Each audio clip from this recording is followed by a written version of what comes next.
discuss several key features and important details about Albion East, while Nest takes questions from the chat and Now prepares it's good, yeah? for some Q&A at the end of the show. So thank you guys for joining us today. Welcome to Albion Right TV. now. Thank you for having us, and hello, everybody. Hello.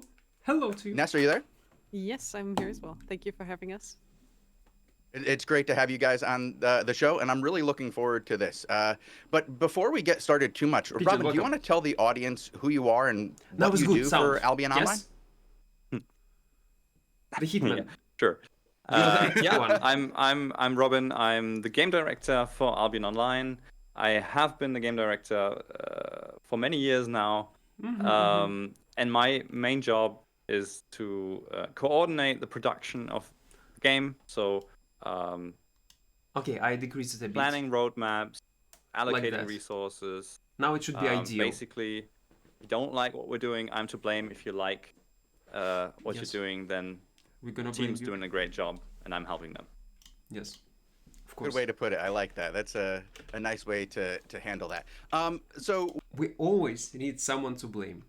Always. we're here to talk about Albion East, Thank God and we I have think it's Robin. important that we just go over the most basic parts of this. What is Albion East, and what does this mean for Albion Online?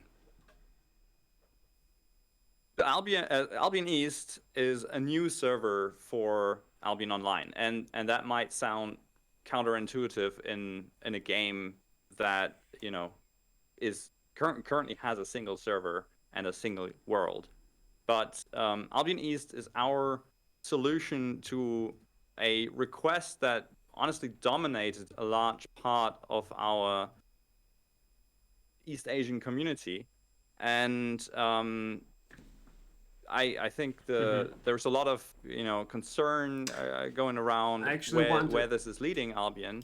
We're gonna talk, he will talk about concerns. I wonder, will he tell what amount of Asian players we have on main server? Because I think it's around 30%, not more, not 50%, half of the population like many people speculate. No. And I tonight don't I think hope so. we can address some of those questions, some of those thoughts. Ghost In Finder, my it will be mind, impossible. Albion East is a way of delivering the Albion experience to more players, to a really dedicated player base across Asia, and at the same time continue developing Albion Online how we have over the many years that it's been live now, because that to us was a key goal here, to offer an opportunity to fundamentally resolve the ping issues, which started to become one of the main feedbacks we were hearing from that certain community, and still have a very practical way going forward with the game as a whole. Okay. Yeah, we have heard forever about the ping issues in Albion, and I can't remember a time in Albion's history where people weren't coming to me and saying, are you guys going to open another server? Are you going to add more servers? I mean, add more servers is probably the most common thing I've ever seen, in chat. And it's hard to explain to somebody and go, well, you can't just add more servers. That's not how this works. And maybe you could talk a little bit about that and the process that you guys took to decide that this was the right step, to say we're going to move away from a single shard to having two separate shards so that everybody gets a better experience. What was the process? Yeah, so I mean, this was actually a very long process. So use server, never. I think we continuously monitor player feedback on all channels. This is something that is essential to us as developers, to continuously look at what you're telling us, and we do that on a quality level. We look at individual feedback, we read as much as we can, but we also do quantitative analysis. We see how often certain things come up, and the issue of I can't compete properly because my ping is above 300 or whatever it is, that came up a lot in the feedback. And so about a year and a half ago, we started thinking about how are we going to. Well, of course, 300 ping. It's almost impossible. The maximum is 200. Maximum. Green one, 180, 190. What is above? It is basically you are playing with luck. Going to address this? Are we just going to leave these players that obviously want to play Albion Online? By that time, multiple Asian countries appeared in the top 10 country list for Albion Online. So, we're talking about a very, very large group of players. Are we just leaving that group as a sort of second-rate player base if they're trying to compete, or are we solving that problem? Top 10. And obviously that put us in a conflict with our own goal of having Albion Online as a one world game. But in the end, we thought about how can we solve this? How can we, have both? And we started to look at many different concepts, many different ideas. Players that have been with Albion might be familiar with actually in the early days of Alpha, us having technology where part of the game was operating in the United States and part of the game was operating in Europe, and then you could switch. Or you could just walk through the world and at some point you'd switch. But actually, that is something that we consciously dropped during the alpha phase because it was causing so many issues, so many primarily technical concerns. You at that point, you need a stable connection between data centers halfway across the world. And that is actually very hard to guarantee. And technically impossible. Just technically impossible to implement such features so it would work in a proper way. Well, it is obvious. Again, as I was saying, maybe in 5 years we're gonna see games like that. But right now there is no other way how to unite these players for all over the world. Only 2 servers for one part of the world and the second one. There will be no EU, guys. EU definitely no. And you're making code a lot less. A lot more complex, a lot less reliable, because you're introducing all kinds of problems that are invisible to the players, but that prevent us from building the game the way we want. That for example, from supporting as many players in fights as we would really like, from having guilds in the sizes that we really like. All these things. So we dropped this actually during the alpha phases, also because the player experience was very weird. Right? That's what I remember. I think if it will be technically possible and stable, it will be stable, King. Other game giants would already do that, but they don't. With insane amount of money in their pockets, I don't think it is still possible. Well, for Albion, definitely devs. No, it is not multi-billionaire company. It's not Blizzard. It's not Amazon. It's not Riot. They cannot. People didn't understand why their ping would suddenly shift dramatically and all of that. So, our initial instinct was to go back to that and think about but Starlink is pretty new. That's where we were, so maybe we can address these issues. Again, in 5 years, maybe. And we did spend a lot of time discussing this. We had lots of concepts for what we would love to do. And when we got into the evaluation of what it would take to make those concepts happen, we realized that we were essentially building 2 parallel sort of worlds that we were connecting with a very thin thread. And we would be spending a lot of technical effort, which would basically prevent us from working on the game. And would actually cause the game to deteriorate in some ways, because we would have to rewrite a lot of systems that could maybe not deliver the performance in the same way, or that couldn't deliver the same experience. So when we arrived at that point, we asked ourselves, are we going to abandon these players then, or are we going to move forward? Do we stick to our, do we just because we want to stick to the point, do we not deliver this to the players? And the answer is no. I mean, in the end, if there is, a large number of players asking for something, and you don't really have a good reason to say no. We're that's not what we want to do. And you look at it from all sides. In the end, we decided we have, we want to deliver this experience to the players, to open high-end competitive gameplay to our players in Asia. And we also want room for the game to grow. There is a question in chat. Why Asian users have to waste time in Western server? New users in the Asia will play in East server. Transfer my fame to East server. Fame, silver, or only fame, progression. If they will do that, it will ruin this new fresh start server completely, entirely. People who will be transferred, among with the insane amount of new players that will come and play this fresh server, they will dominate for almost a year. It will not be fair gameplay at all. It will be horrible experience for new player base in Asia continent. It will be disaster. It will be just pure disaster. So no. It was obvious that they will not let transfer your fame. I thought maybe they're gonna let transfer gold, which is barely okay, but still no. And because let's face it, the game has become actually surprisingly full.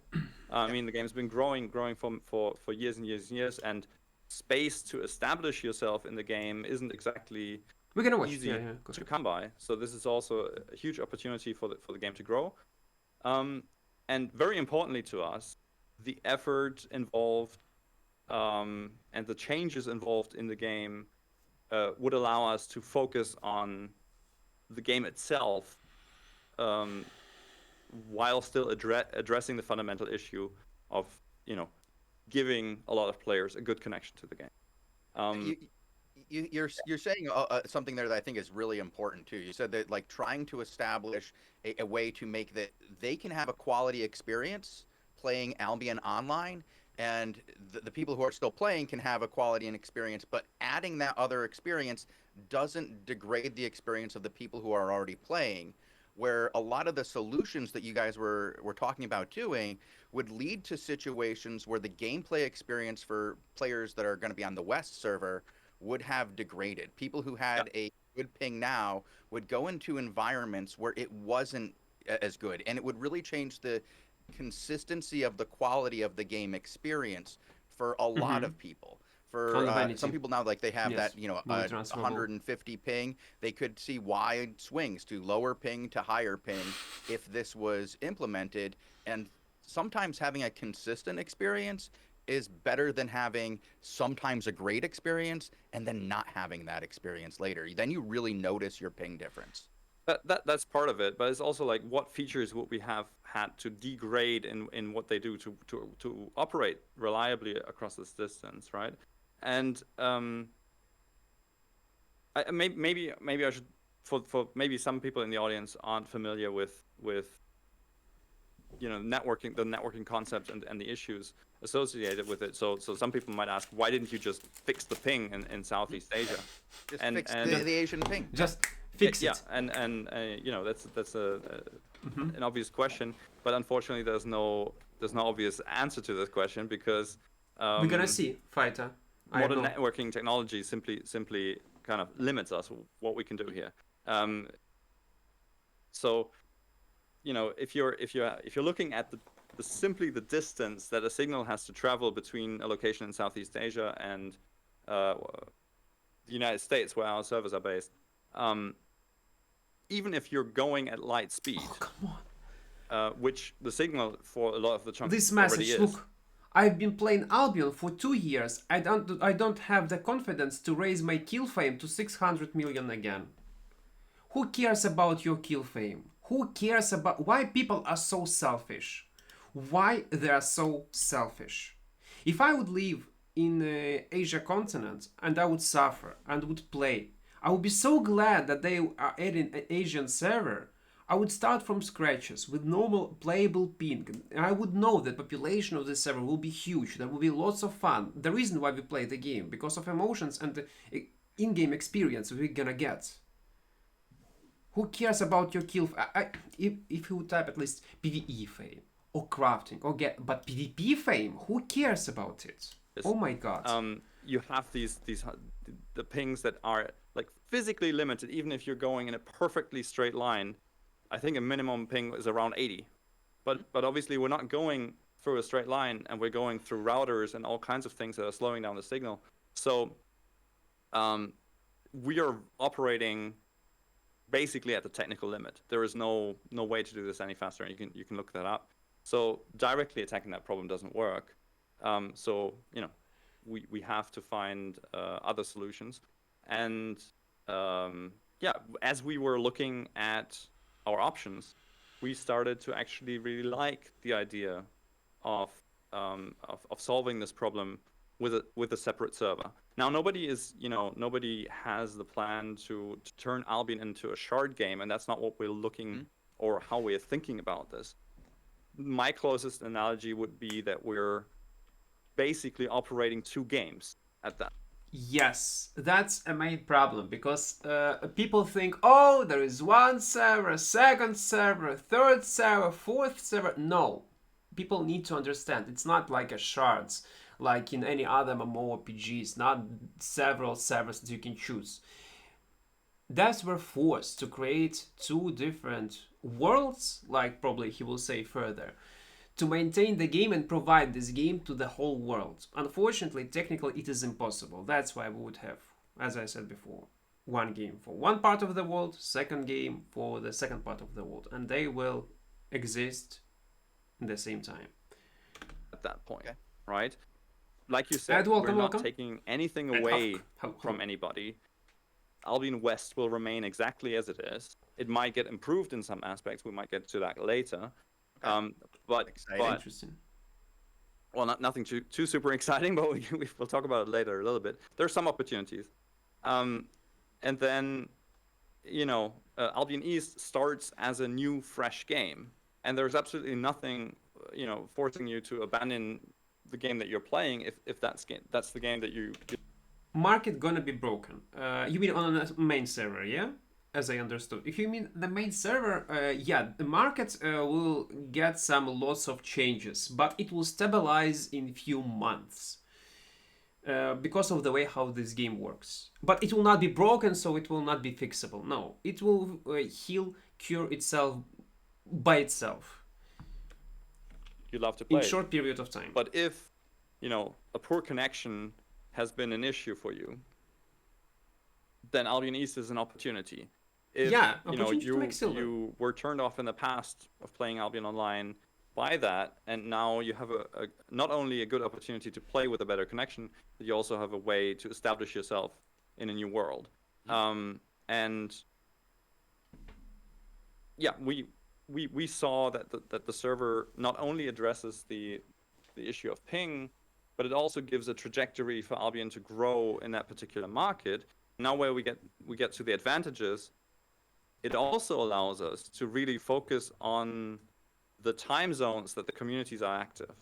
Because obviously at the moment we've had to make a lot of compromises in the game of when are events running, when are castle fights, when are territory timers, all these things, right? These are all based on an assumption of where our player base is active. And if we're fair about it and looking at it like objectively, these are all very, very biased towards a Western audience. They were set up in a time where Europe and Europe and America were the absolute dominant player bases for Albion Online. But since the launch in 2017, the player base has been. You think, Charles, that not much HC player means no repair, no economy on the game? You think in-game economy is based on hardcore expedition players? Oh, come on. For real? You think so? Hardcore expedition players equal no repair, equal no economy on game? It's a part, yes, but minor part. Come on. So what? Who cares? man, it's minority. Even if HCE will be deleted tomorrow, Albion World would not even feel it. Become way more diverse. And now we're looking at an almost even split across the globe. So, but the current timers don't reflect that, and they have a tough time reflecting that, because obviously we can't take content away, or we don't want to take timers away from the European or American audiences. And with the new server, of course it will be affected. Yes, man. Yeah, it will affect the game, but not in a such way like you describe. You describe it like this: not much HC player equal no repair equal no economy on game. Come on. Opportunity. We can focus the timers in Asia entirely on the ideal play times for players in Asia, and in the mid to long term, we can look at the situation on Albion West and consider opening up those timers that currently exist to serve the Asian time zones. Now, I stay in the mid to long term because we have no plans to discontinue support for any players playing from those time zone on Albion West at the moment, because, like we said, we don't want to take the game away, but we will obviously monitor how the population development will work, and then make decisions based on that. About population, I think this is a good time on this new server. What we're gonna see? I'll tell you what will be. When Asian server will launch, you're gonna see half less population on the main server. But not because everyone will move there entirely. I'll explain you why. Because destination to Washington DC from Europe and to Singapore is almost the same. So players from EU, which the main player base, or at least half. It is half, not Chinese players, not Asian players, EU players are half. They will move and will try this new fresh start server. Only for these new emotions, only for this hype. They will play there for, some will play for a week, for 2 weeks, for 1 month, for several months, but later they will migrate again on the main server. Of course, there will be lots of RMT, bots, etc. They will try to earn real money. There will be insane amount of people who will do that. But later they will go on the main server again, and it will stabilize. So don't be scary if you will see much less population on the main server. Later it will be fine. For us to talk about some of the differences every map will be crowded for weeks. Servers here, as you're talking about potentially different time zones, and different slots for different timers. Yeah, of course. Some of the other different... money. In terms of money, yes, they will earn insane amount of cash, and I hope it will improve game itself much better. We're gonna have, they will have much more people in their team, because right now they have how much? 20, 30 people that are working on the game. It's literally nothing. They don't have enough people to work on the game itself, so definitely I think it will affect it in a good way. At least I hope so. Differences that we can expect between those two servers, and maybe we can even talk about some of the things that will remain the same. Well, yeah. Well, the majority of the game will remain the same. That said, there are a large number of smaller differences which might be too detailed to go into like every little bit detail, but fundamentally the difference is Albion West will continue as it is today. Okay. It will receive the same updates as Albion East. It will be operating on the same patches. Patching will be synchronous. Those things are staying the same. The content is staying exactly the same. However, in the setup, in detail, there are a lot of smaller differences that make a big impact. So there's the obvious territory timers. Those are all adjusted on Albion East. There's timers for Crystal League, for Castle, all kind of timers that are adjusted. There is a separate maintenance window for daily backups and all of that. Channels. And those are running at, what for us would be late at night, which in Asia then is early morning, depending on where you are. We will see. For how now, long. there will be an exception there that patches will be applied during the existing maintenance time, because we will be using the same client, so client patches have to be rolled out synchronously. And you don't want people getting too much of an advantage or, things like that. Everything being at the same time also makes it easier for you guys to handle if there's any issues that arise when there is an update. If you're staggering it, that means you guys could be up for, 24 or 48 hours trying to fix issues. But if you put things at the same time, everything happens at once. You can take care of things together. Yeah, I mean, it's almost impossible, like, unless we were running a completely separate client and a completely separate, because we're also available in a number of platforms, right? We're available in the App Store, Steam, all these places. We would have to have separate products to roll them out separately. So, yeah, so that's synchronized. If we're talking differences, obviously, Albion East is a fresh start. And that means we've taken extra special care to maintain an economic separation of the two systems, and we consider them, like I said, separate games. Lulu, our maintenance time between East and West server are gonna be at the same time. As I understood, I don't know. Let's watch, maybe he will answer it. That means, obviously a lot of things have changed with the way that skins unlock, for example. There are skins that are shared between the servers. Those are non-tradable skins that are typically bought skins. There's no reason not to share those. But any skin that can be traded or bought with gold is not shared between the servers, because it would create an economic connection. Okay. There's No. What else is there? Differences. You're asking for differences. I mean, so one big thing obviously will be the guild seasons. Those will be synchronized. However, they will obviously have their own winners and their own statues. Therefore, Albion East will be writing its own history. Give me my back 2 years. Stay. Nobody's taking away your 2 years. These guys are living in totally different reality. So what? And in 2 days there will be another news. In half a year there will be something new other happened. Again, I was saying, world is not roaming around around you.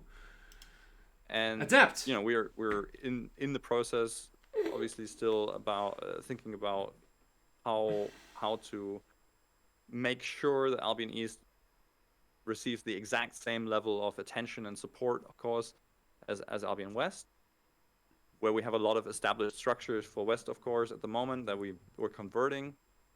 That's not quite finalized in all aspects, but in the end, what we want is developing worlds with their own history, their own heroes, and that's why it's also important to us, to keep the fresh start really pristine, so that there is the opportunity to begin writing that story and not to have people come in, with a massive amount of accumulated wealth and power and immediately dominate that world's history. We want the opportunity for new heroes to rise, new stories to appear, and some of those might be known faces that decide to migrate.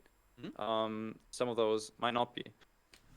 Maybe a word or an idea of how we're believing this will play out. So there's certainly going to be some migration from Albion West of players that see their issues fixed and move to Albion East. We're expecting, hopefully, a lot of players from Albion West also to see this as an opportunity to, explore a new world, play the beta at the very least as a sort of event. We have some very special stuff planned for the beta. A 3-week short accelerated season with fame boosts, yield boosts, so you can play basically Albion at an accelerated pace and earn. At the top end, you can earn your guild logo in the game, something we haven't done for a long quite time. a while now. Yeah, and I think back to my own guild. We got that during beta. The Vendetta logo is in there. Some of my favorite. And that logo will be available. That logo will be available on either server. Just imagine the power of the pink and you play Frost. For that logo, you can win your logo also for. So you can go to the beta EU players and participate as a Western server. But you will be able to, win the beta and get your logo in both servers. Yes. Okay, that's really cool. I gotta say, some of my favorite times in Albion have been those race periods for the 2 to 3 weeks of establishing yourself early in beta. It was how we measured ourselves in beta against each other. It was who could win the race. And it was so much fun. I highly recommend it to everybody to participate in that kind of event. It's great fun. I remember the 27-page document that my guild put together for Beta 2 launch so that we would be prepared to go out there and win it all. It's a unique experience, and I do recommend it to those who came in. 3 a.m. Asia time, now SBI, hello. 3 a.m. Asia time, now SBI, hello. What is wrong with you people? What is wrong with you? Oh my later God. in Albion and didn't get to experience that rush of exploring a brave new world with it's fresh, it's untouched. The gathering matters. The crafting people are so matters. selfish. Who it's has the crazy. highest crafter is important. Who controls which territories are incredibly important for that early rush for resources. It's a blast. It is. We remembered it as that. And on top of that, during the beta, you also get to kind of sort of write the first part of the history of Albion East by participating in the season and getting a statue for your guild already into the world, and potentially some unique furniture rewards based on your beta participation individual that will be collectible on the Albion East server. Deal. There is a new server, not like much is gonna change. Well, there will be lots of changes. Again, as I said at the beginning, at the start, during this launch, during first month, and people will panic even more. Even more, they will panic even more. But it is normal. It is fine. In a few months, everything will be stabilized. But people are, I don't know why they panic so much. I really got no clue. That will remind people of that time that world started, and it starts with its own history. One of the things that has come up, and it was a question that was asked before the show, is are there going to be any other differences specifically associated with cultural differences between the two? Will there be changes in game to accommodate some of the differences in culture? So this is something that we actually, when we originally set out, we thought a lot about this. We even had plans to, completely adjust, some visuals, change the narrative, introduce new, Like, if I'm not mistaken, in China you cannot use skeletons, or something like that, so no blood. Content themed around various Asian cultures. If I'm not mistaken. And in the end, we decided that Albion is what it is. It's themed loosely around Arthurian lore, and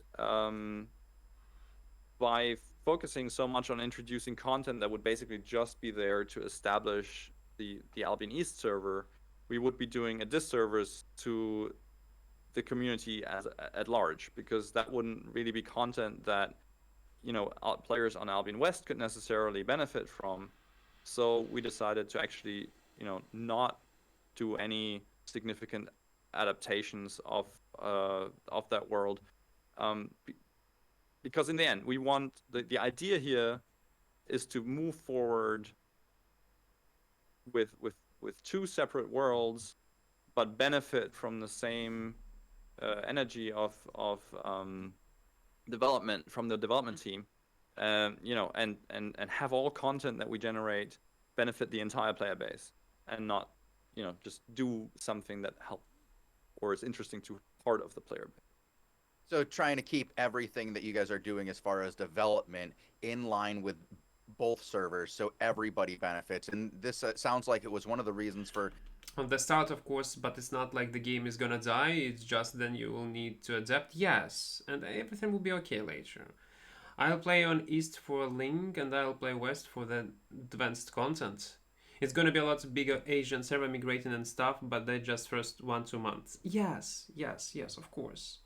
No one in Albion East server may be actual playing weapon you like instead of suffering from meta syndromes.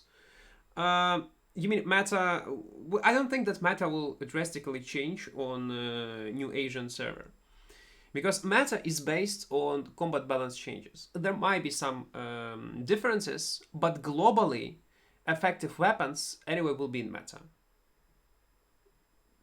They will be very similar to each other.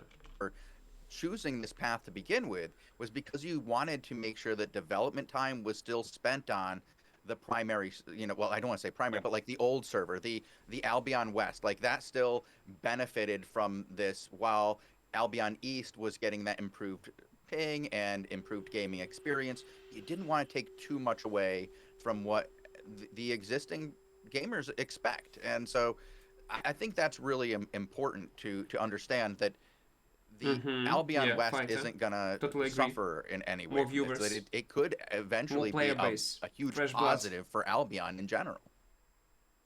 Yeah, I mean, maybe it's worth addressing some of the fears out there for Albion West. Well, on start, yes. Okay, Lord, I agree. Meta will change because of availability and price. Meta on a fresh start will be completely different because there will be no easy access to all type of armor pieces. There will be no specs on all characters. Yes, it will be completely different. On fresh start, I totally agree.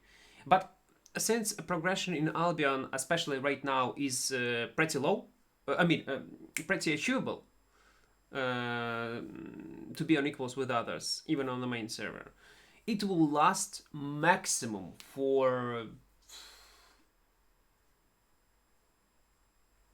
3-4 months. Then it will be almost the same like on the main server. For example, something I read quite a bit is concerns about the economy somehow shrinking or suffering. But my answer to that my observation would be, we've operated Albion with a mostly unchanged world size for several years now, and we've seen wildly different levels of I hate the idea of having two servers because of a solo player. I already struggled trying to make a good content, but I understand that it will be a good for SBI, and they will be able to hire more people and more good things will come to the game. Yes and no at the same time. Well, I'm a solo player. Mainly when I kill people, they're not from Asia continent. Minority of them. Yes, globally it will affect my also solo gameplay experience. But in general, let's think about future. It will be on Asia market. It will generate lots of new fresh blood. There will be hype, and lots of people might try Albion also and will stay on a Western server. During the first half a year, main server will struggle. Yes. But later, everything will be good and everything will be fine. Player activity. Probably, yeah, I will use in that time. And, losing potentially a certain part of the player base to a migration would cut back into a little bit of the supply, because you'd get a little bit of resource generation and a little bit less, silver generated. But it cuts Plus, into the demand. when I roam solo as a solo player, when I got normal schedule, I rarely see Asian players. We got different time zones, several hours, but it matters. If I would play at night, always, yes. When I break my schedule, majority of kills, not majority, okay, half of the kills are Asian players. But if I would have a human schedule, EU normal schedule, everything would be good. Exact same way. So I don't see, there will not be no impact on the economy. There will certainly, a lot of players trying a new server will certainly change things temporarily, but there is no risk I see of destabilizing the economy at large, or causing any major upset that wouldn't be automatically dealt with over a little bit of time. So economically, I'm not concerned. The players do a great job. The players do a great job, honestly, of adapting to things in Albion. Of course. One of the things you guys have done exceedingly well is create a sandbox where the players' actions actually determine the outcome of the server as a whole. Like, we see changes in economy happen all the time, changes in scale happen a number of times throughout Albion's history. And like you said, the world hasn't really changed. The population has, the supply and demand has, but the players have adapted to those. They've dealt with them, and they've solved a lot of the problems that are. I mean, that's the sandbox. That's like, yeah, it just sandbox. Beauty that's of the sandbox, right? And that's the design philosophy. I mean, if we would be crazy to design a game that only works with the current state of the player base and the current state of the community, right? The player base and the community have changed for obvious reasons throughout the years massively, and the game has changed with them. But the systems are designed in a way that is robust enough to deal with an upset on the scale that I would anticipate here. And if we're talking activity, there's some concerns about activity, like will people even be participating in certain features?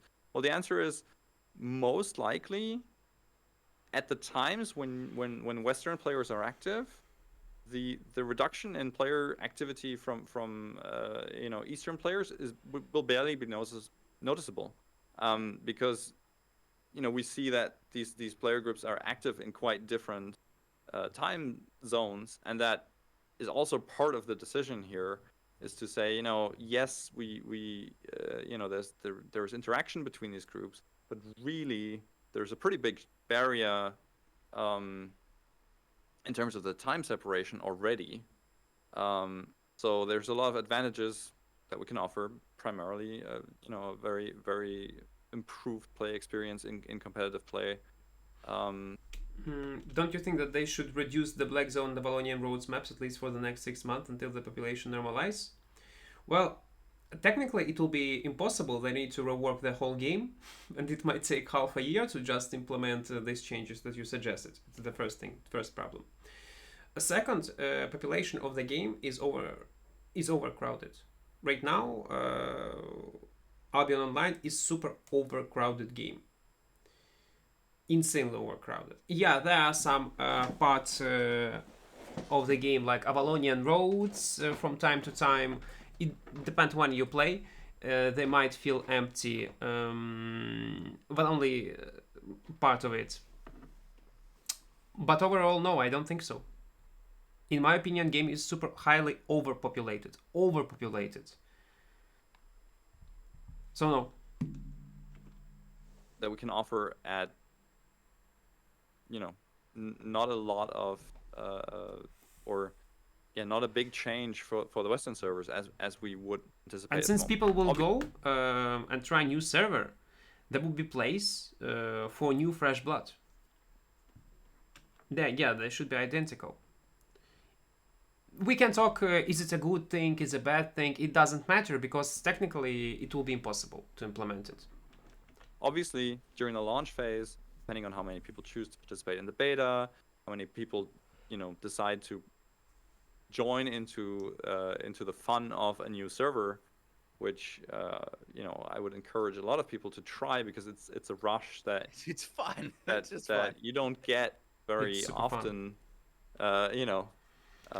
We didn't think we'd see it again at all. I never thought I'd see it again. I agree. It's a pretty unique opportunity. But we expect obviously that to settle down at some point, and then the servers to settle, and then we'll see from there. Okay. Yeah, like I said, I have had so much they will struggle. Amount of players that will try to log in during the first weeks, months will be crazy. Queues probably will be 3-4 hours long. I'm not even joking. That will be insanely high. And if you don't have premium, by the way, queue will be even longer. Much fun Always with the take this restarts into in the account. past that I'm looking forward to trying that at least, and going out there and experiencing the new world, maybe even do a little bit of the rush.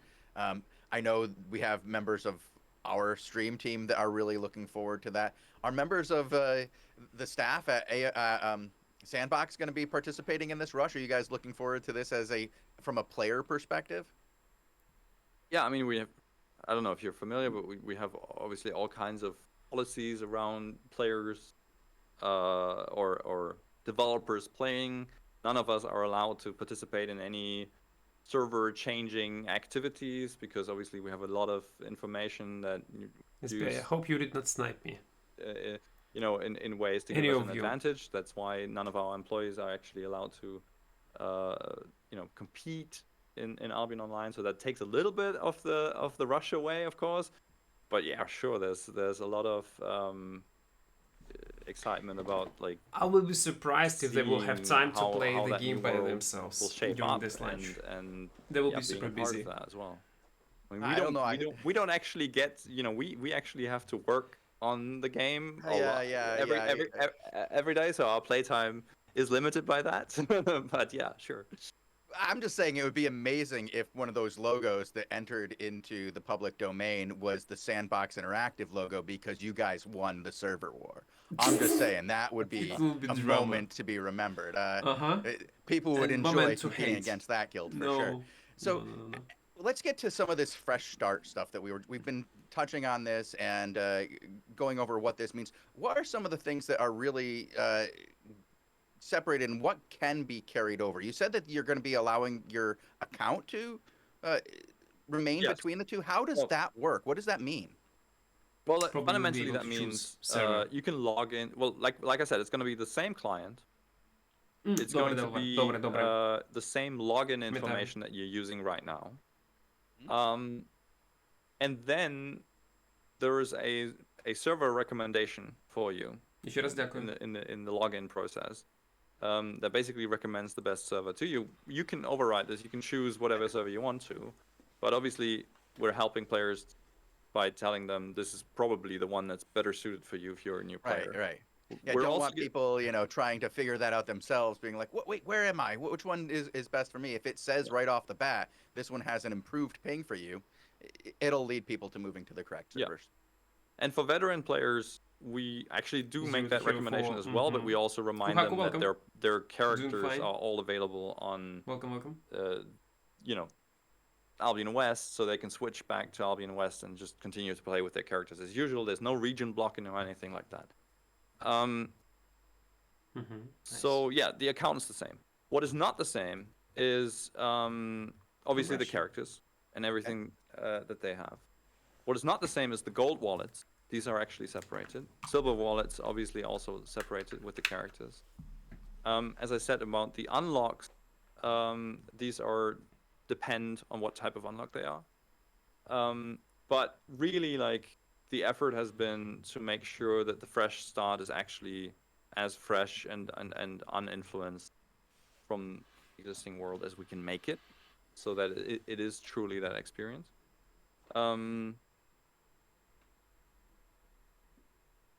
What about the players' names other question? And stuff? Yeah, the players' names. Yeah, what about my name? Will somebody else be able to be me? Well, so we had to find a compromise here. On the one hand side, we want to free up as many names as possible because naming is actually an issue in Albion Online with everybody in the same world and millions of accounts and characters at this point. There's a lot of names taken up. So we had to find a compromise that allowed, players that wanted to have their names reserved pay money, guys. could have that. Pay money for while still freeing up a lot of names. The solution is simply if you get any of the founder packs, any of the characters that you have on Albion West, their character names will be automatically reserved on Albion East on the launch day. Now for that you need to have those characters already on the launch day, or I believe it's the day before the launch day because we take the database from the day before. But the exact times you can find in the FAQ page. So don't take anything I say on the stream here as face value in terms of the times. Check it with the list. Check it with the list. Yeah, check it with the list all the time because there's a lot of times and dates floating around. So if you have a character, you have a founder pack, the name will be reserved for you for a period of time. I believe it's 90 days. And then if you create that character on Albion East, obviously it's reserved for you as it is right now. The same applies for guild names. So if your guild decides to move over, make sure that your guild leader has a founder pack so that they can then get the guild name reserved. Actually, it's a good system. But then after, I like it. I don't think it's going to be many people that buy a founder pack, but let the 90-day period pass. But like after that, your names are freed up. So Trauk will not be taken. Also honestly to get rid of that reservation feature at some point because it serves no role anymore at some point, and to free any remaining names. And then you have that's the way how you can reserve your character. Okay, so just so I can because I think I have this. So you'd get the founders pack, and then the 3 characters you have under that account that is associated with the founders pack, those 3 names are reserved. Once the game launches, you have to create those characters again with the same names because they're reserved for you. And then once you do that, that's yours. Then they're there. So you have 90 days to create your guild, your characters, and whatnot. Okay, that works. What about alliances? Are those reserved, or do you just have to? It's first come, first serve on alliances. Alliances are first come, first serve. Okay. Yeah, I was gonna say this can get pretty complicated pretty quick. We can get pretty deep into the reservations here. So let's talk a little bit more about the Founders Packs, though, because this beta phase, the Founders Pack, there's a lot of questions. What can you tell us about the different Founder Packs that are available, and can we get the really cool Founders House again? There's no Founders House at this point, at the moment. No Anchor? Oh, no. Okay. So first off, obviously none of the content of our old Founders Packs is available in these packs. Okay. So all right. All right. These are entirely new packs. And again, part of the giving this server a feeling of almost being a new game that launches in a way, right? So you have an opportunity here to earn or to buy unique vanity items that you can will not be available after this point. Will they be tradable? That's a question. The packages have all kinds of other goodies in them: premium time, gold, the name reservation, the access to the beta phase, and then early access for the server as well.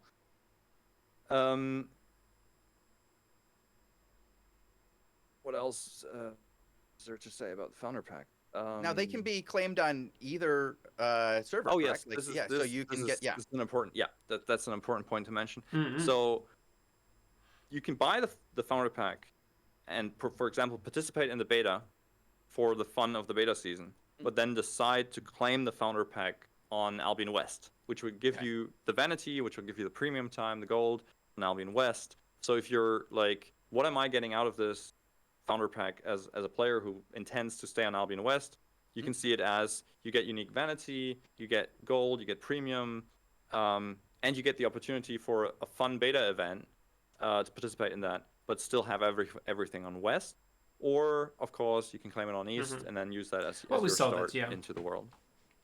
Well, that's really cool because it gives you the opportunity to try it out. Like if you're not sure which server you want to be a part of, even you just want to try out the beta phase and get to be a part of the experience, then you're not really losing anything by participating in the beta. You're just you're gaining it back on West. You can get all those really cool cosmetics. Get the most important thing beta will be pink. And it still functions for you because I know a lot of players out there Pokemon love their cosmetics. Some collect every single one of them. And if there was a cosmetic that they could not have only if you want to on Albion West, they would not be happy about it, and I would be hearing about it 100%. So I'm glad to hear that this is something that is open to everyone and is it encourages me to, say, go ahead, participate in that beta. You're not going to lose anything from it. You're going to get the same thing as if you had gotten a Founders Pack on the other server and played there, but you get it here as well. So that's a really cool way to do that. I like that. That seems like it's a fun and fair way to have How much those is the pack? Cosmetics done. There are 3 or 4 packs. First is $30. Second, I don't remember. Then 100 and 200. About cheapest how one, long $30. will this beta last for this race that we're going to be experiencing here? Because I'm starting to make some plans. So this will be just a 3-week period, so a very, very tight event, and obviously it is a beta. So the main goal for us here, obviously, the game shouldn't have changed in any fundamental way, but there is a lot of new tech underneath, both in terms of hardware and in terms of services and code that goes along with it. So for us, obviously, this is a trial phase to trial out all the changes that we've made, and hopefully everything will be fine. But there is a degree of, it is a beta. Things might go wrong. So, see it as a fun experience. We cannot quite guarantee the same level sort of as stableness upfront as the live system at the moment. I really hope so. But if we've done our job right, this should really just be to validate that everything's working fine, and and then the launch will follow. So, though there might be some hiccups along the way, this should be a good test for what the experience on the other server would be like for you during that beta. Yeah, so like in terms of connection, if you're wondering what connection speed would I have to Albion East, that is the exact system that will be used for actually operating Albion East. It's the exact hardware we'll be using to operate Albion East, so it's an exact trial of that. It would be so funny if And I would have what lower about ping. the end of beta? Will there be a wipe? Will we have wipe hype? We will have a wipe hype, yes, of course. So like I said, beta will be crazily accelerated in terms of fame and resource yield, so that you can, that your playtime is not doesn't feel wasted. That you're supposed to get on there and just have some fun, and if you like, you can rush all the way through to tier 8, but I'm sure you can have fun on lower tiers as well. But we did make that rush more achievable on the server, so we can see more action. Okay. And like I said, there will be unique rewards also for individual players based on your activities. So if you're among the top gatherers, for example, you can earn a unique statue. If you're interested in this, you should read on our forum and in our news articles the description of the beta phase. There's a lot of cool rewards. It will be pure vanity. It will not give you any bonuses. But also for your guild. That sounds awesome. I'm looking forward to seeing what people can earn with that. So I have a couple other questions here. As the beta ends and it is actually launched, will there be any events for the launch of East? Will there be a special event on both servers? Will we have like a fame bonus? Will we get additional cosmetics that we can buy during launch? What can we expect at the beginning of launch? I mean, I think the launch in itself is a pretty special event, so we didn't need to layer anything on top there, and we didn't want to distract from that event with as I understood, only on Asia server fighter. Our roadmap is starting to shape up, and we have stuff coming up shortly after. Events coming up. Ghost Finder. It will be a nice example. They can calculate amount of players that possibly gonna be on launch by seeing how much people bought these founder packs. Shortly after the launch of the server, Easter is coming up. We're looking into how we're making that event more interesting this year. Of course not. On beta, there will be wipe. Beta will last for 3 weeks in the next month. Then wipe and official launch in March. Master of Shadow, hello there. Welcome. Long time no see, man. Welcome. A content patch for Beyond the Veil coming up. There's things in the work that, but based on this info, you can actually we plan don't want to something. distract from. So the big sort of hitting events now will be the beta, and then the actual launch, and then we'll get into the content pipeline for Just both imagine servers simultaneously. Just imagine, Ghost Finder, if during this beta a server will be full, there will be a goddamn queue, and it is players who got these founder packs.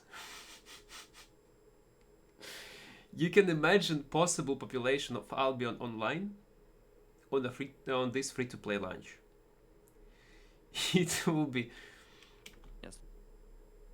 Sounds good. insanity. So you're talking a little bit about the future there, and there's some questions that players have about what this means for the future of Albion. With adding Albion East, is there any plans to add an EU server and continue this going where you try to improve the ping for everyone through server additions? I mean, on a lot of these questions that players are asking, I want to say, like, never say never, but also no. Oh, true. Okay. Right?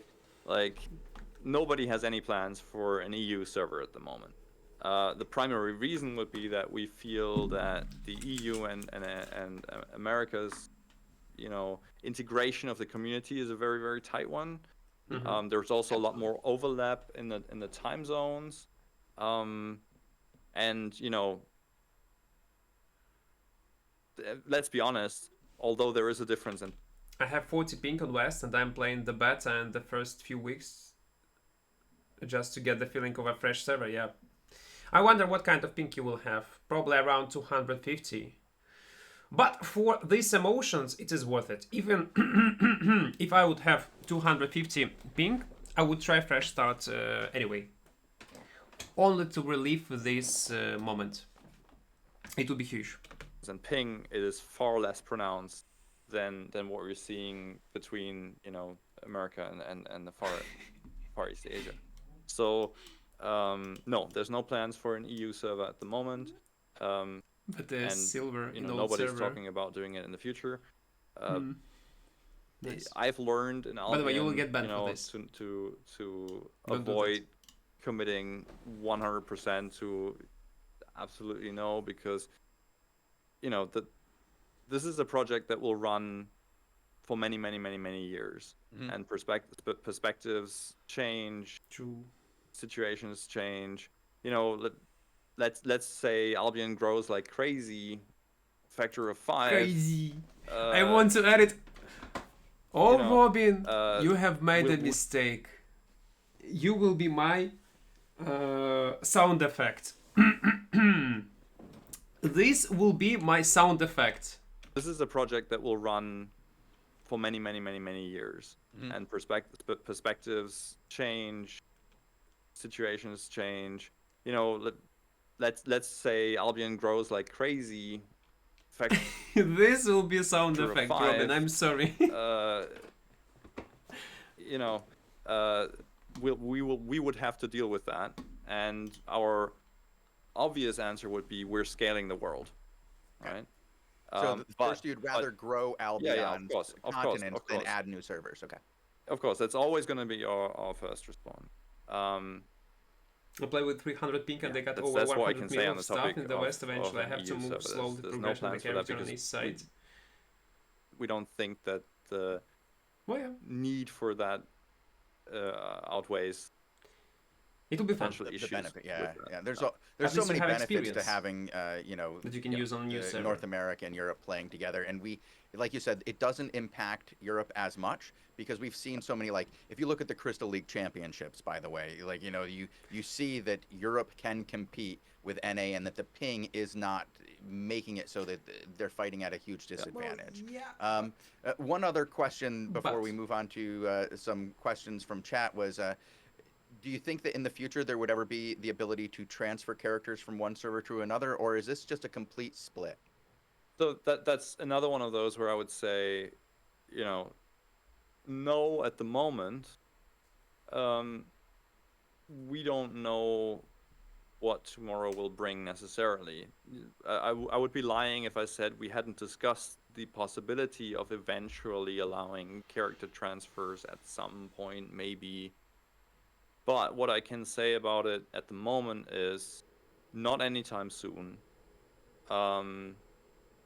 And if we allow it, we would be very, very careful to look at the economic impact of such a transfer.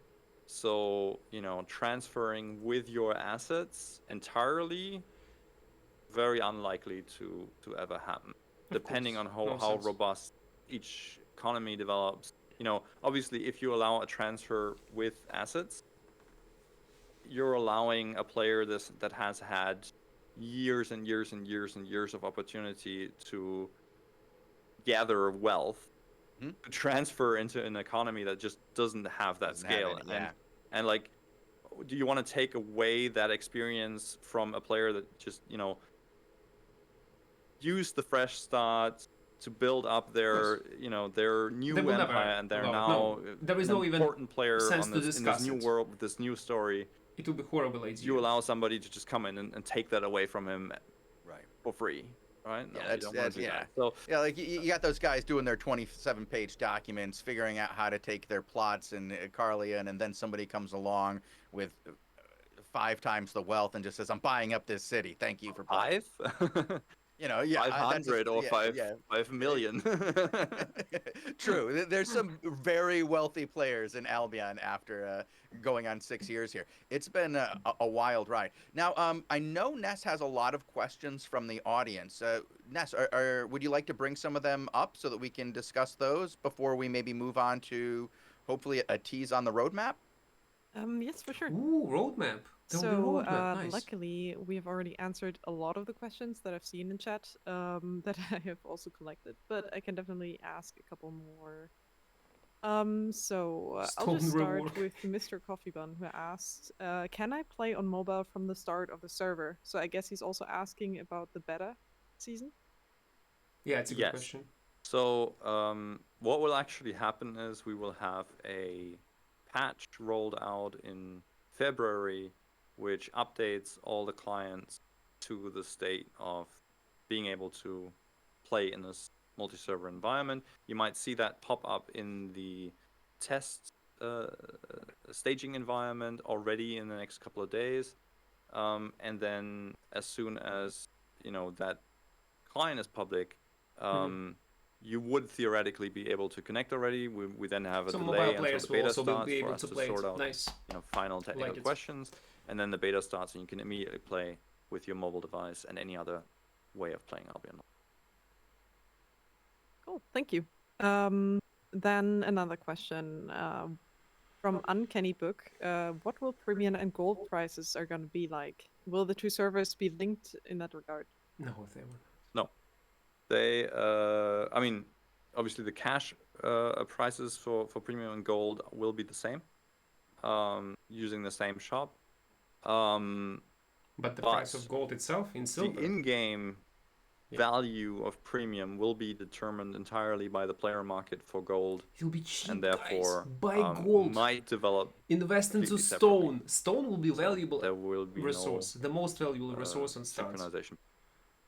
Stone and gold. That makes a lot of sense. Then the Inyanga asks, will the servers remain separate, or is there a chance that they will eventually merge? Merge? No. Transfer maybe. So like we talked about a lot several at the years. very beginning. We've considered that from many angles, and we've thought about my prediction. How are we going to how could we provide like a unified experience while still addressing amount of bots on Tutorial Island is going to be terrible. It's true, and it will be easy bannable. There will be insane amount of bans during the first during this launch. Definitely, they're gonna ban like this. Ban. So yeah, then we'll try addressing the issues. Yeah, so after, let's say, Asian server will be live for 3 years, and EU also will be live the same. Yeah.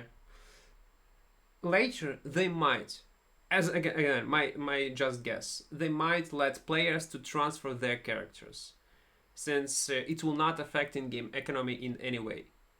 It will be, well, I think that's what he will say. The answers that we came up were all non-satisfactory and all non-practical, non-working. So I don't see, the world merging in the future. What I will not say entirely no to is if both economies develop in a robust way, that we consider features that somehow link the servers in an interesting way.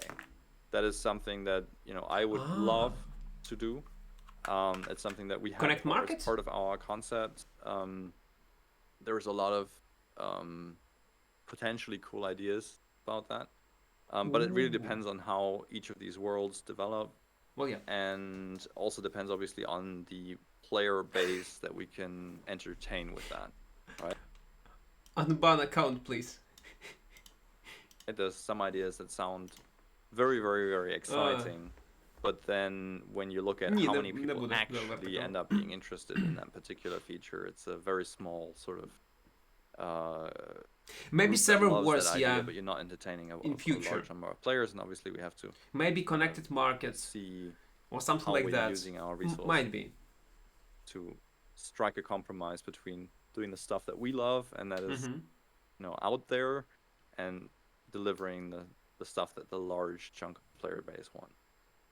But yeah, no, I'm not excluding any kind of long-term interesting play with these two servers. But at the moment, they need to start their own histories, and then we'll see if there is a foundation for doing that. Because if they end up being heavily unbalanced in terms of economy, it would always be unfair to one side to introduce any kind of feature that allows one side to benefit more from this than the other. That makes a lot of sense, yeah. Okay, so let's move on to the next one. From Sankt. First of all, congratulations on the server promotion video. It was fantastic. Absolutely. Then he's asking, won't the world of Albion get too big for the current map? Are there any plans for changes to that? So I think the question is, will we actually add more maps in the future? Will we add more maps? So I would have expected the opposite concern, that the world is too big after some players maybe migrate to Albion East, or maybe the world's too big for Albion East. So I have two answers to that. One, like I already said, I believe that Albion works at a lot of different levels of players, and that Albion adapts well to different levels of players. It's not like you have a static behavior where one player decides I'm going into, the Black Zone every day, no matter what, right? They're shaped by the experiences that they're making. New players are very much shaped by the experiences that they're making. So, if population, let's say, for example, in the Outlands drops due to this, which, again, due to the time zones, if you're not typically playing throughout the primary Asian sort of play times, you probably will not necessarily notice that much of an impact in activity. But let's say activity drops in the Outlands. You would immediately get a response that players are learning that there's room for them there, and that maybe more people then again get motivated to go into the Outlands. At least that's what we've always seen with our features. As soon as there's room, people go into that room, and that is also one part and one aspect of this server. Is not only does it offer the opportunity to fix ping, it also offers room for the player base to grow into, right? So obviously in the long run, we're hoping here to grow Albion as a whole. Hello, Chase. Welcome. Good morning. And we don't anticipate the world becoming too empty. Like I said, if we run into the problem of the world becoming overpopulated, I don't see the servers causing that, if that was the question. But obviously that problem can occur and has occurred in the past, and we will have to face it when that happens. We will have to find clever ways of dealing with it as usual. Yeah, Probably I agree. he don't want to I spoil, believe that after the people move possibly on to new the other content. server, that there will be space for people in the Royals to move in. Albion always has people who are looking to find ways into the black zones, and when there is a void, the players have generally filled it. Like we were talking about earlier in the sandbox nature of this game. When there is an opportunity, players find a way to take advantage of that opportunity every time.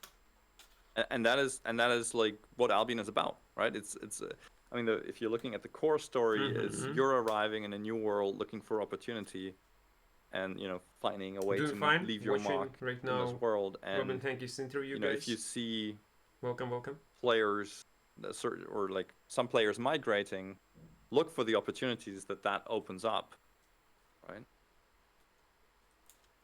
Yeah, that makes sense. Actually, you might be right, and population will drop drastically on launch, but later it will stabilize. I think the question was indeed whether we're gonna actually reduce the amount of zones, but I think you answered it.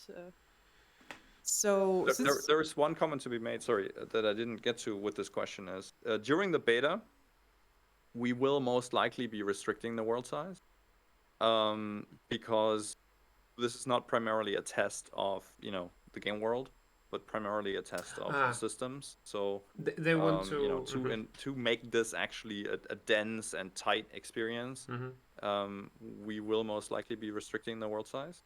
And we may end up deciding to also restrict the world size initially on Albion East, to not open all territories from the very beginning. And we have some ideas about how to do that. So you may see like mists covering certain part of the map. Actually, it is a very weird decision to do. So what basically is he saying? He's saying that it is not beta. He's talking about release. Yeah. So let's say there will be a release, and not all locations will be available for players. Let's say I'm a new player, I created a character, and I want to go deep in Black Zone to farm my fame. There will be much less people on a start. You are saying that I will not be able to go there? Okay, I don't like it. But that is under debate at the moment, and will very much depend also on the response that we're seeing, of course. What we want to ensure is that whatever you're playing, it feels like a dense experience, and on beta, yes, it is understandable. During beta, they want to test server capacity. It will handle this amount of players on different clusters. It is understandable. But on live, no. Yeah, that makes a lot of sense too.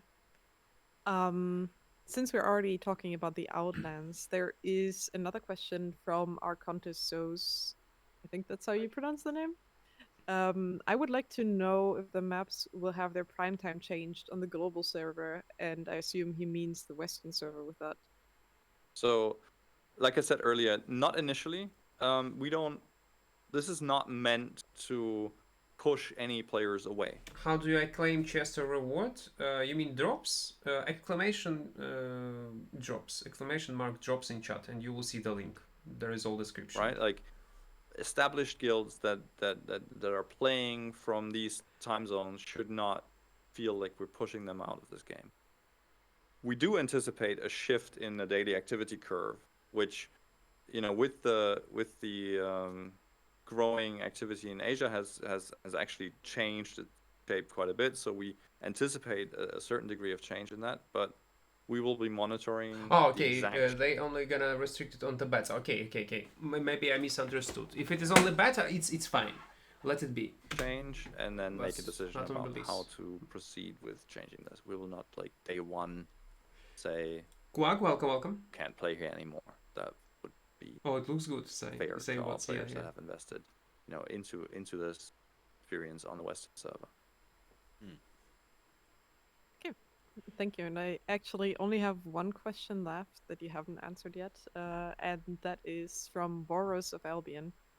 Where do you get that toy from the cap in the ad? Yeah. Where's the bobblehead? Where's the merch? Yes. That's the question I had left too. So there's an anecdote here which I will share, although it has nothing to do with the server. But when we concepted this ad, one of the ideas was to have all kinds of little Albion hints in the trailer. And some of them got dropped during filming because they felt like they were too cheesy. Like the girl was supposed to have sword earrings. We dropped that.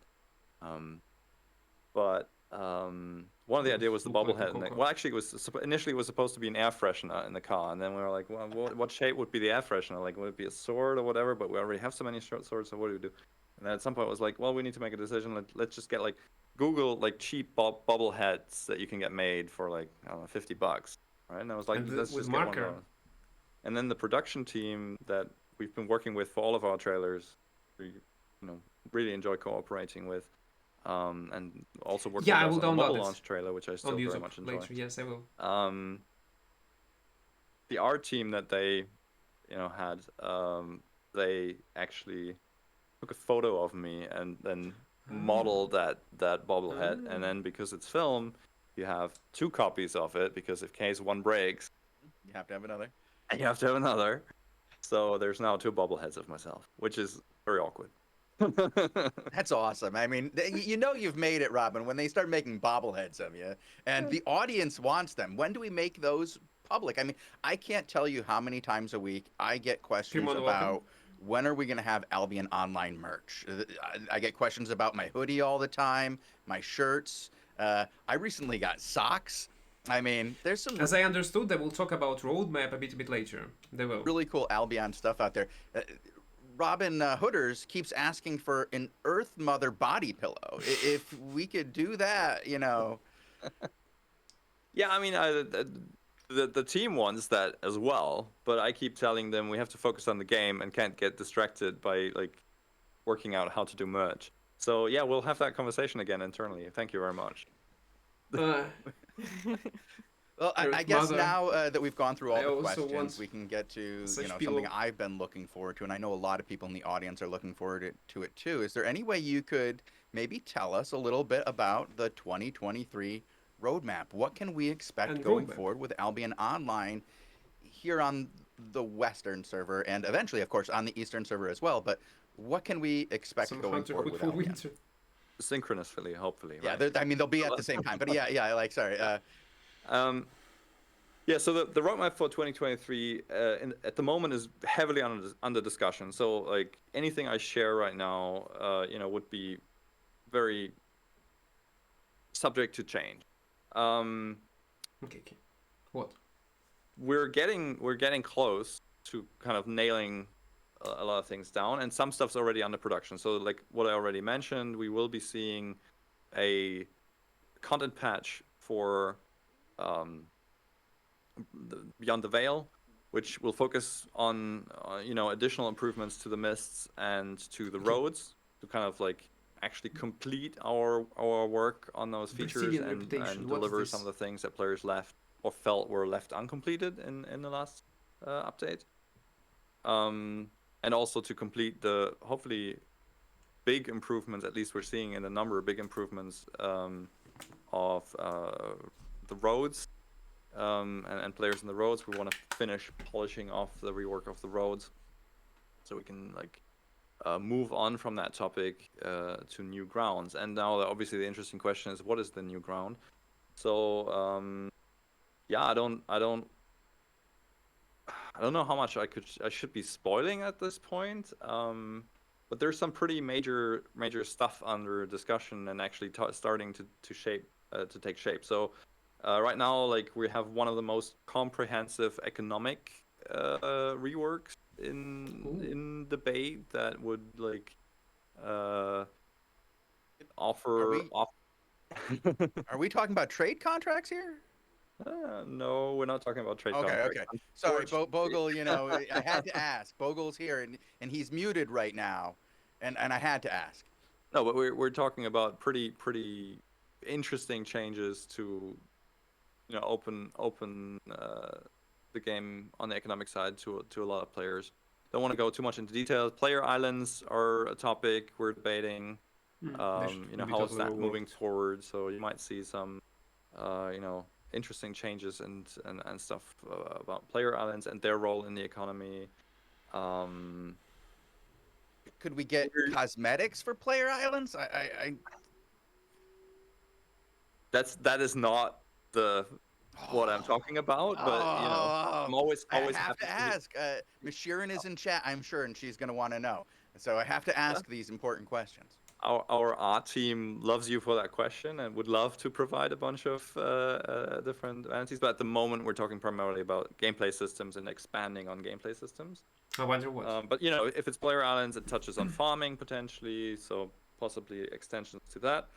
And then there's a lot of debate about Outlands warfare, guild warfare, the role of HQs, territorial warfare systems, things that were debated on the round table.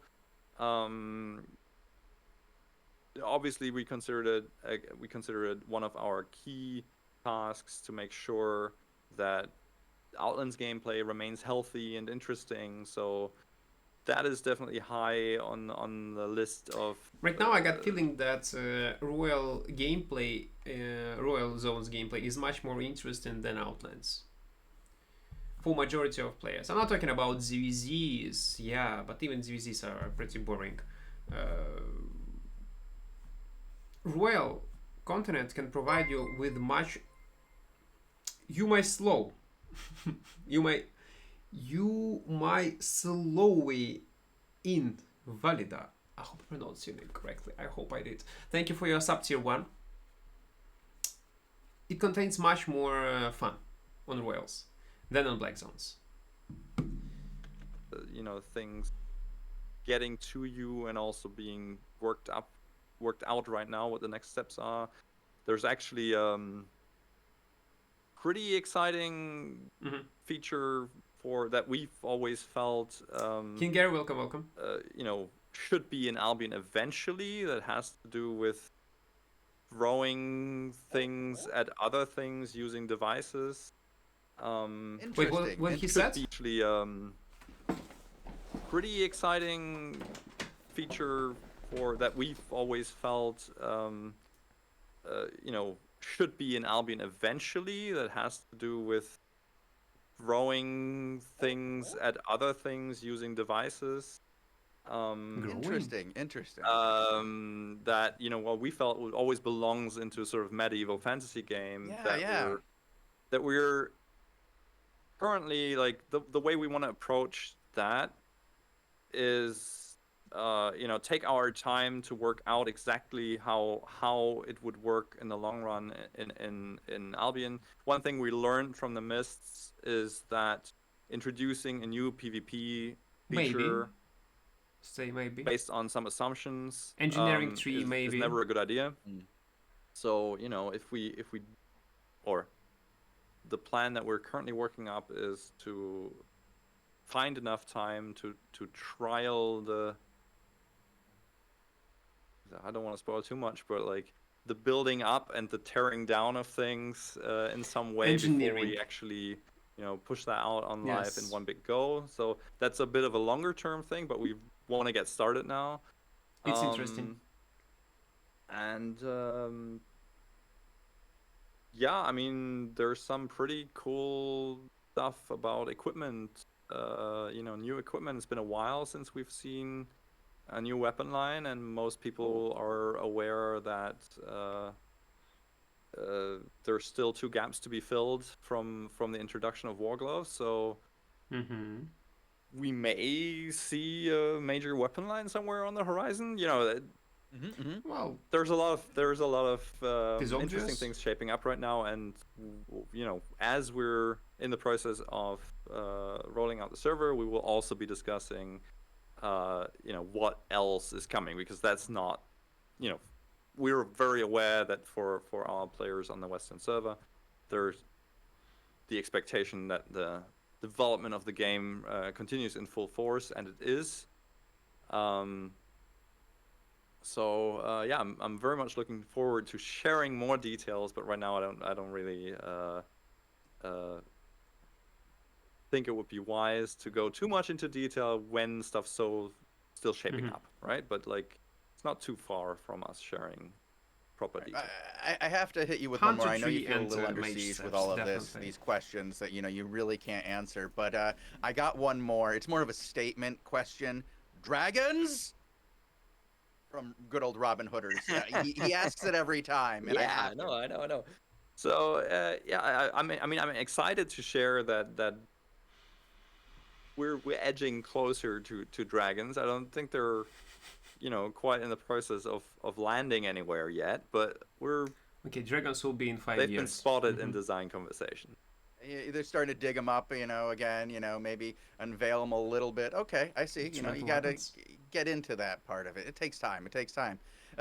Robin, I really want to thank you so much for being here today. It was a pleasure to have you on the show again. Is there anything else you'd like to talk about before I let you and Nes go? Why there was no questions about PS5 and the Xbox release? So, first off, I want to apologize a little bit to the player base for throwing this big announcement in one go at the player base when we've had a very long time to think about it, to come to terms with what it would mean for Albion going forward. I hope tonight I've been able to show you and inspire some confidence that this does not fundamentally change Albion in a way that I don't know, destroys your Albion experience, as I'm reading a lot in your in feedback. Lots of people panic. We think this is a huge opportunity for Albion to grow further. If Albion grows further, but not soon. If Dragons will be there, will be not soon.